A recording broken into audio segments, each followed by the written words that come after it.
Sud Radio, les vraies voix qui font bouger la France, les voix de la politique. Les voix de la politique avec Nicolas Corato, fondateur du comité de réflexion Place de la République, et le livre de Nicolas, Grande plaidoirie, grand procès, l'art de l'éloquence depuis le XVe siècle, c'est aux éditions Heredium. Pour lui apporter la contradiction, quoique le politologue Guillaume Bigot, auteur du livre Populophobie, voilà, toujours disponible. Ça, c'est aux éditions Plomb. Ça va bien? Vous allez fêter la musique ce soir, Guillaume et Nicolas? Guillaume, qu'est-ce que vous allez faire ce soir? Je me lève assez tôt parce que j'ai une chronique demain matin à l'aube. Ah oui, oui. Donc vous êtes studieux. Vous êtes studieux, vous allez vous coucher tôt. Bon, très bien. Nicolas Corato, vous n'allez pas danser sur du Jean-Michel Jarre et du Céron à l'Elysée avec le chef de l'État? Non, je suis pas invité. Bon. En revanche, j'irai me balader dans le quartier où j'essaierai de retrouver mes enfants perdus dans la foule. Ouais, très bien. Alors je vous rappelle que c'est un bon moment. C'est un bon moment. Bien sûr. Il faut aussi saluer. On a souvent l'art de critiquer la France. C'est la France qui a inventé cette fête de la musique, qui est quand même un très bel événement festif, populaire, amateur, loin des institutions ou avec les institutions. Bref, très éclectique. Et je trouve que c'est un très bel exemple de ce qu'est l'esprit français. Voilà, donc allons-y, quoi. Bon, très bien. C'est probablement le plus grand héritage politique de Mitterrand. Hein. La fête de la musique, oui, c'est vrai. Peut-être le seul. C'est vrai. Les élections régionales, donc, hier, que vous avez suivies sur Sud Radio entre 20h et 22h, plusieurs enseignements. On en a parlé, l'abstention record, 66,7% des électeurs qui ne se sont pas déplacés dans les bureaux de vote, et puis 84% des 18-34 ans qui, eux non plus, n'ont pas été votés hier.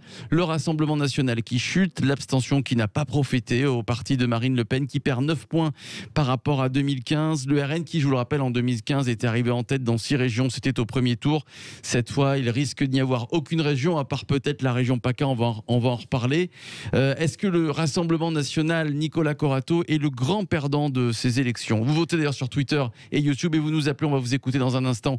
0826 300 300, Nicolas. C'est incontestablement un échec pour le Rassemblement national. Il faut aussi regarder à l'REM. Hein. Je veux dire, si on prend la part de ceux qui ont perdu hier soir, en tout cas au premier tour, ce sont les deux grands échecs. Moi, je pense que c'est un échec parce que le Rassemblement national découvre une chose. Et c'est peut-être la première fois, c'est qu'un électorat, ça se mobilise. Et que jusqu'à présent, l'électorat du Rassemblement national, il allait voter. Alors, il allait voter pour plein de raisons qui ont été étudiées, mais il n'y avait pas de défaut de mobilisation dans l'électorat du Rassemblement national. Finalement, cet électorat est en train de devenir comme les autres. C'est-à-dire qu'il faut le mobiliser pour qu'il aille aux urnes. Et cette mobilisation n'est plus évidente. Et on voit d'ailleurs que les partis traditionnels qui étaient sortants ont su, dans cette abstention délirante, et je veux dire, là je rajoute quand même un point de suspension, faire très attention à la manière dont on analyse ces chiffres d'hier soir. Hein. Je pense que le niveau record de l'abstention impose absolument une prudence. Mais quand même, le Rassemblement national, je le remarque, a eu un problème de mobilisation de son électorat. C'est peut-être une des premières fois de son histoire politique.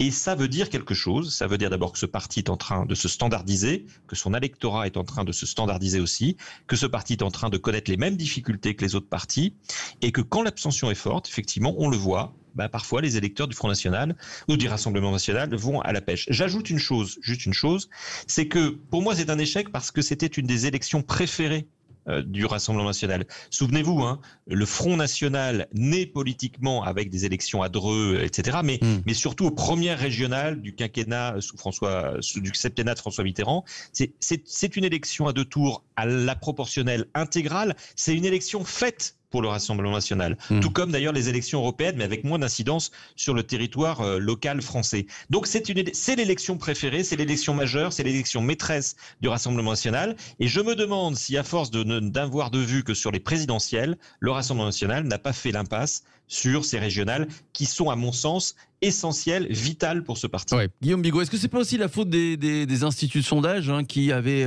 prédit donc une victoire dans 6 régions, et peut-être les électeurs qui se sont dit les jeux sont faits, je vais aller faire un pique-nique avec ma famille, par exemple? Guillaume Bigot, non? Ça c'est sûr. Par contre, moi j'enterrerai pas aussi rapidement le Rassemblement national, tout simplement parce que l'abstention elle a joué encore davantage pour son électorat que pour les autres électorats. son électorat est plutôt jeune, son électorat est plutôt périurbain, et c'est là où l'abstention a été la plus massive, 82% des jeunes, voilà. Donc je pense qu'à partir du moment où on se prononce sur des résultats, et bien sûr les absents ont toujours tort et les abstentionnistes encore plus, mais à partir du moment où on se prononce sur un résultat qui est le reflet de ce que veulent un Français sur 3, on ne sait pas ce que veulent les 2 Français sur 3 qui restent. Oui. Donc on peut avoir et on va avoir des surprises parce que, à mon avis, on ne peut pas enterrer, alors sinon le Rassemblement national, en tout cas le populisme ou le bloc populiste aussi rapidement. Deuxième chose que je veux ajouter, c'est que, évidemment, les gens qui ne se sont pas déplacés, que ce soit pour le Rassemblement national, pour la France insoumise, pour tous les autres partis d'ailleurs, qui sont restés chez eux, ont laissé ceux qui ont voté, les rares qui ont voté, décider à leur place. Et c'est de leur faute. Néanmoins, tous les voyants étaient ouverts pour qu'il y ait l'abstention. C'est-à-dire qu'on a d'abord des régions qui sont découpées de manière visigothique. C'est-à-dire qu'on est retourné à Brunehaut et Frénégonde. Qu'est-ce que c'est que cette région qui associe Bayonne et Limoges? Je veux dire, c'est complètement délirant. Ça n'a aucune rationalité économique, aucune rationalité géographique, aucune rationalité historique. Donc ce sont des régions absurdes, sauf exception. Deuxièmement, quelles sont les compétences des régions? Quelles sont les compétences des départements? Quelles sont les compétences des communes? Quelles sont les compétences des regroupements de communes? Il faut quasiment un énarque ou un bac+15 pour comprendre les différences. Officiellement, les compétences de ces régions visigothiques, décidées par un énarque inculte qui est Hollande, ce sont des régions qui sont des compétences sociales, économiques et culturelles. Alors, excusez-moi, mais qu'est-ce que les perdants de la mondialisation peuvent attendre de régions en matière économique, sociale et culturelle? Évidemment rien, pour une raison simple, c'est que même l'État national dit et avoue son impuissance à empêcher par exemple les délocalisations. Si l'État national est décrété comme impuissant à l'échelle nationale, alors en quoi les régions pourraient intervenir et changer la donne? Donc évidemment, ces électeurs, ils ne sont pas du tout mobilisés. Plus ils sont d'une certaine façon victimes de la situation économique et sociale, et moins ils vont se mobiliser. Mais surtout, c'est le bal des tartuffes, la complicité de la classe dirigeante, des médias et du gouvernement dans cette abstention est massive. D'abord parce que je vous rappelle qu'à moins d'un mois, tout était tombé dans un trou noir nommé Covid. On ne parlait rien d'autre que du Covid. Ensuite, on a parlé de sécurité. Et ces enjeux-là, sanitaires ou les enjeux de sécurité, n'ont rien à voir avec les élections régionales. Donc le seul buzz au plan national, médiatique, etc., qu'est-ce que c'était? Ça a été finalement ce qui préfigure de la prochaine présidentielle. C'est-à-dire le devenir de Pécresse, le devenir de Bertrand, le devenir de Wauquiez. Basta cosy. Et les palidonies d'En Marche dans les Hauts-de-France. Enfin, pour terminer, je pense que si vous voulez, on crie trop vite au retour du clivage gauche-droite, mais on va en parler. Moi, je crois pas du tout, en fait. C'est vraiment les électeurs boomers de plus de 60 ans, plus de 65 ans qui ont été votés. Donc, c'est le monde des années 90, de la fin des années 2000. Et les commentateurs nostalgiques de cette époque disent « Ah, mais c'est formidable, c'est le retour aux années 90-2000. Ouais. » Mais vous rigolez ou quoi? Les deux Français sur 3 ne sont pas prononcés. Ouais. Donc relativiser cette victoire, on entend partout, Nicolas Corato ce matin, la victoire des Républicains de retour sur leur beau cheval blanc, Nicolas.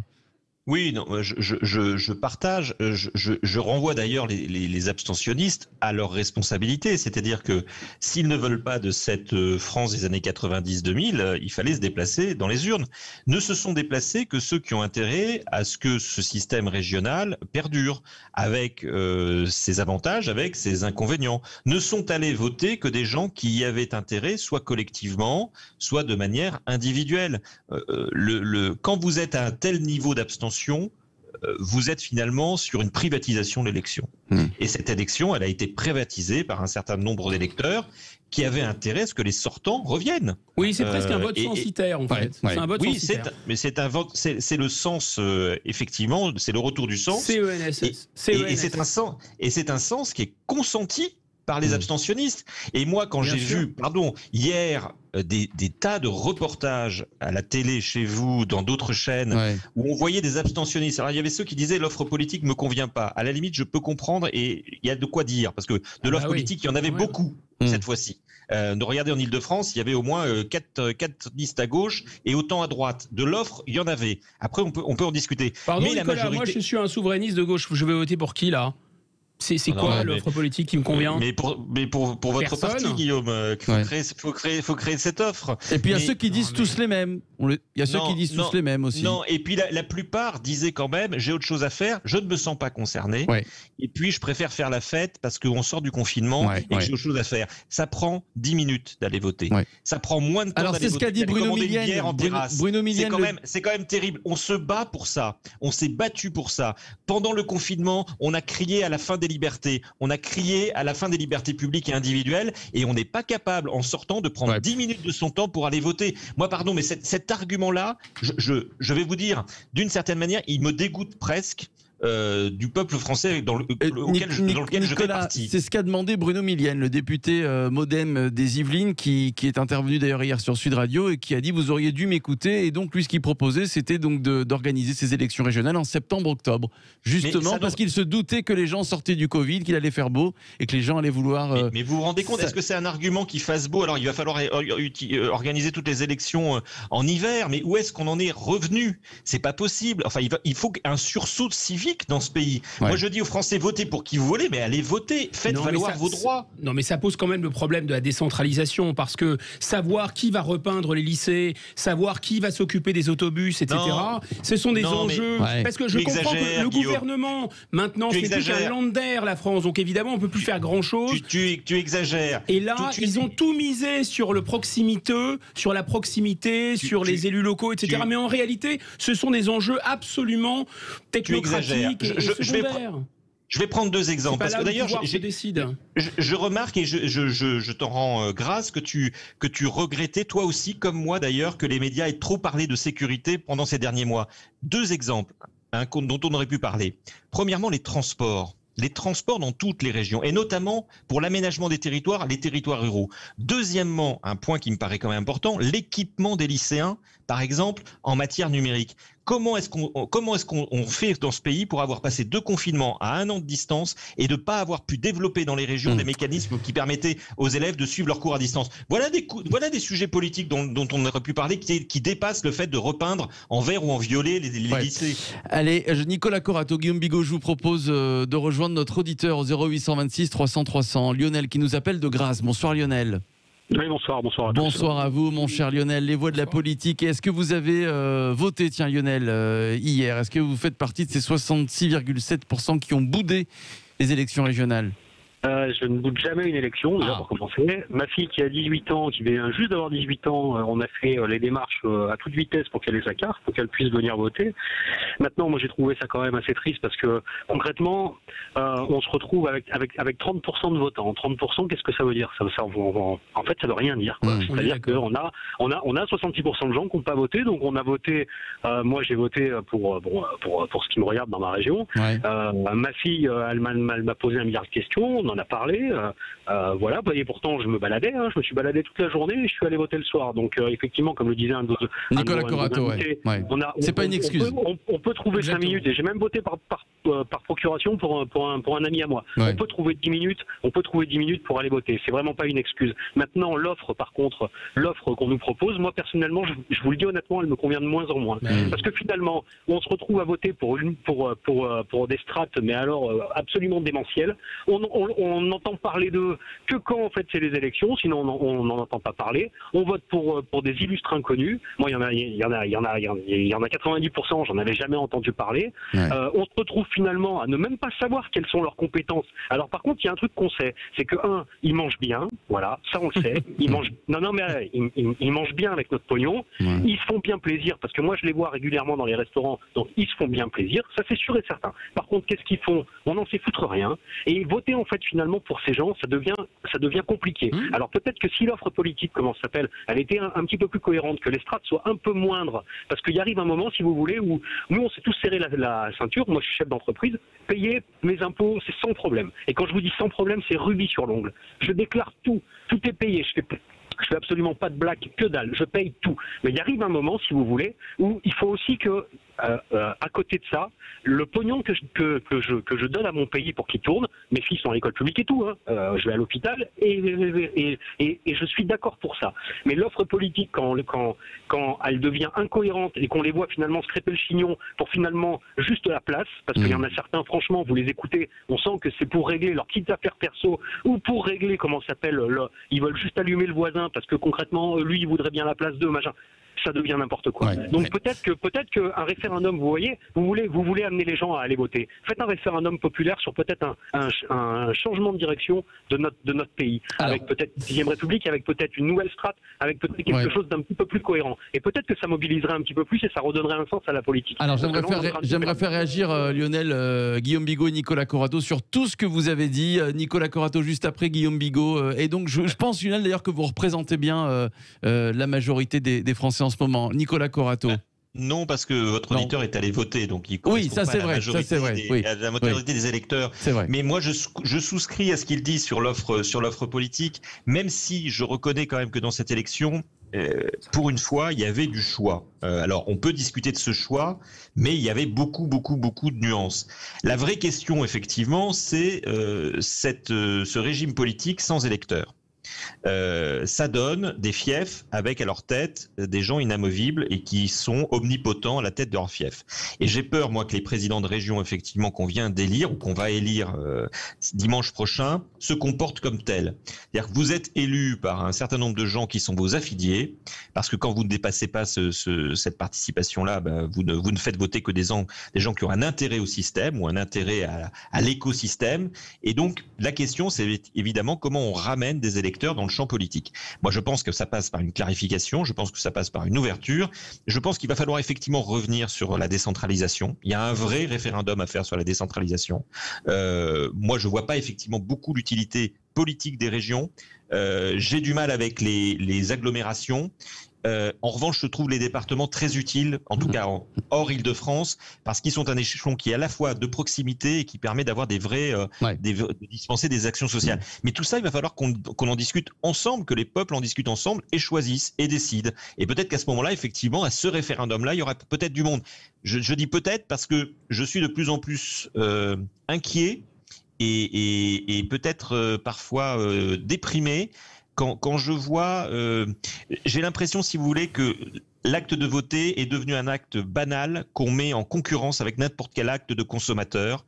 Et je le dis depuis plusieurs mois, moi j'ai peur de voir des citoyens aujourd'hui devenus des consommateurs et rester des consommateurs. Ouais. Allez, il nous reste très peu de temps, quelques secondes, Guillaume Bigot, pour conclure. Voilà, très court, en 40 secondes si vous pouvez. Moi, je suis complètement d'accord avec ce qu'a dit cet auditeur. Je pousserai pas le bouchon jusqu'à parler d'une abstention civique, c'est-à-dire que par respect pour les institutions, les gens ne veulent plus participer à cette mascarade. Mais il y a un système qui est à bout de souffle, qui ne fonctionne pas, qui est pour la mondialisation avec des espèces d'aide sociale pour les blessés de guerre. Finalement, la région, elle est très impuissante. Elle est impuissante à retenir les entreprises, à les attirer. Elle est impuissante à financer dans les technologies nouvelles et ce qui peut réinventer un modèle économique.